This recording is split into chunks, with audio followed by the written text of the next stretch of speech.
Ադրբեջանն ուզում է Հայաստանին կոնֆլիկտային կողմ ներկայացնել այն դեպքում, որ արդեն 14-րդ օրն է կրակում է Սյունիքի գյուղերի ուղղությամբ։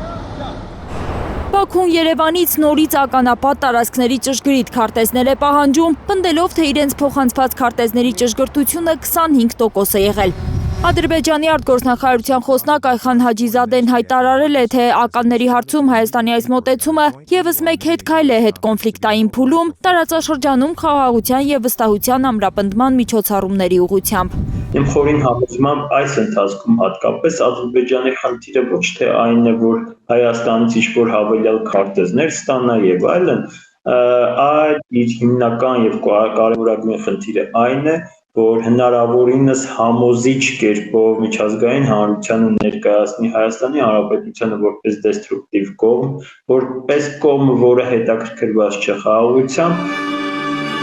ու այդպես արդարացնել նաև իր սեփական խաղաղության պայմանագիրը չստորագրելու մտադրությունը, ինչի մասին 2 օր առաջ հայտարարել էր Ադրբեջանի նախագահը։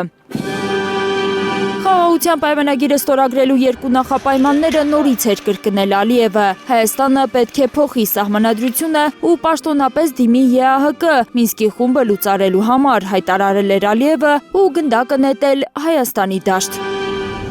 Ադրբեջանի ղեկավարի հայտարարություններին հայկական կողմից պատասխան չկա։ Երեկ արդարադատության նախարարը ընդհանրական էր անդրադարձել Ադրբեջանից հնչող հայտարարություններին, հայտնելով, որ դրանք նախապայմաններ չի դիտարկում։ Հայաստանի իշխանությունների մինչ այժմ վարած քաղաքականությունը հենց իրենց դրել է այնպիսի վիճակի մեջ, որպեսզի իրենք այս գործընթացում հանդես գան որպես ձայնազուրկ կողմ։ Ավելի բարձր է հնչում Ֆրանսիայի ձայնը, որի բանակցային միջնորդի դերից հրաժարվեցին Հայաստանն ու Ադրբեջանը, նախընտրելով 2-ով բանակցել։ Ֆրանսիայի արտգործնախարարը իրենց ազգային ժողովում լսումների ժամանակ հայտարարել էր, անընդունելի է Ադրբեջանի նոր նախապայմանը, Հայաստանի սահմանադրության փոփոխությունը, այն ձգձգում է համաձայնագրի ստորագրումը։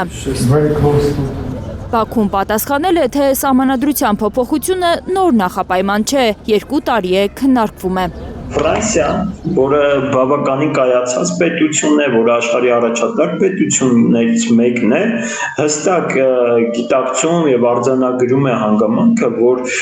Ալիևի կողմից սահմանադրության փոփոխության պահանջը ոչ միայն պարզապես նախապայման չէ, այլև դեստրուկտիվ նախապայման է։ Խաղաղության պայմանագրի ամբողջությամբ համաձայնեցումից հետո կանգ առած բանակցությունները վերսկսելու միակ հնարավորությունը նորից Հայաստանի զիջումներն են լինելու, կարծում է քաղաքագետը, այսինքն սայլը տեղից չի շարժվի, քանի դեռ Հայաստանը չի փոխել սահմանադրությունն ու չի դիմել Մինսկի խումբը լուծարելու համար։ Վերջին պայմանները չեն լինելու այս երկուսը, վստահորեն պնդում եմ, որ սրանից հետո Ադրբեջանը ևս ուրիշ պահանջներ է առաջ քաշելու,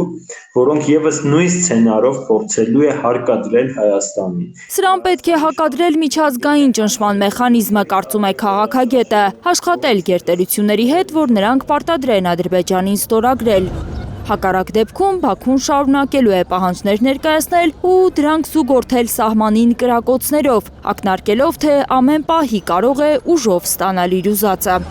Լիլիթ Սարգսյան, Միլենա Պողոսյան, Սմբատ Ասլիկյան, Հայլուր։